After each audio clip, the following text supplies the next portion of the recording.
What is going on, YouTube fam? Welcome to another video. Not the kind of video that I want to be making today. Typical Sunday drive out cruising around with my son when all of a sudden we start hearing a little bit of ticking, and it sort of felt like the clutch at first because the engine, oil pressure, everything was actually riding pretty good. And I'm thinking to myself, maybe it's the clutch. You know, with high horsepower vehicles, that's something that typically goes pretty quickly. And we have put about maybe not 4,000, about 3,500 miles since I had the engine rebuilt on this thing, which is supposed to be built with forged pistons, rods. You know, the bottom end is supposed to be pretty strong. We were building it for about 1,000 horsepower. Anyways, we're cruising around, hear the ticking, and I knew something wasn't right. Once you own a vehicle, and especially with older cars, you sort of know every single little tick and noise and everything that they make. And I knew right away. I always check the oil before we take off, always keep an eye on the oil pressure, temps, all that. And the Viper has some nice gauges, as you guys know.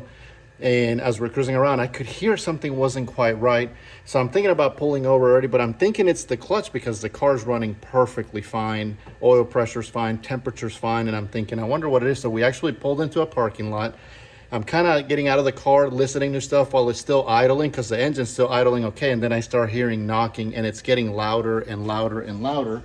So let me walk you over here. Actually, I've taken the valve cover off and everything appears to be okay, which I was really hoping if something was wrong, it was a lifter or push rod or spring, something up here. That would be an easy fix. I'm really hoping it's not the bottom end. I've got my Viper buddy Mike coming over. He is a Viper guru and he's gonna come take a look, maybe a listen. I'm afraid to start it again. Like I said, it was running. No problems, no oil pressure loss, no leaking oil, nothing like that, but I can hear some really bad knocking. So maybe you guys in the comments can tell me, before I shock myself here. I think this is normal when they're not under load. This is kind of what it sounded like, right? So you could hear some of that banging. Some of them are okay, but they're under load. As you know, the gas might be open or the exhaust valve might be open, so it's tight. But a few of them have a little bit of play. I'm about to take the second valve cover off to see if maybe it's on this side, but I'm really hoping it's something simple like a lifter or push rod or something along those lines and not the bottom end, because that's really going to be a bummer.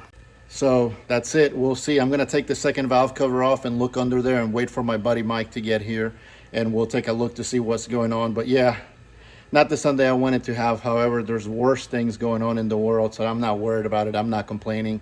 We'll deal with that. But, you know, as a car enthusiast, car guy, it's just not something you ever want to deal with. And the car had actually been running super. Like, I'm telling you, that's probably the best the car's ever ran since I've had it. Hadn't messed with it other than make sure you put good fuel in there, make sure the spark plugs are good, make sure that, you know, everything else in the car is good, oils and all that, and it doesn't leak oil, doesn't burn oil, nothing like that. So keep your fingers crossed, and I'll give you guys an update later to see what's going on once I talk to my buddy and he comes over and takes a look at it. So anyhow, that's it for today's video. Just a short one. Bad news, but you know, we'll see. It is what it is. See you on the next one.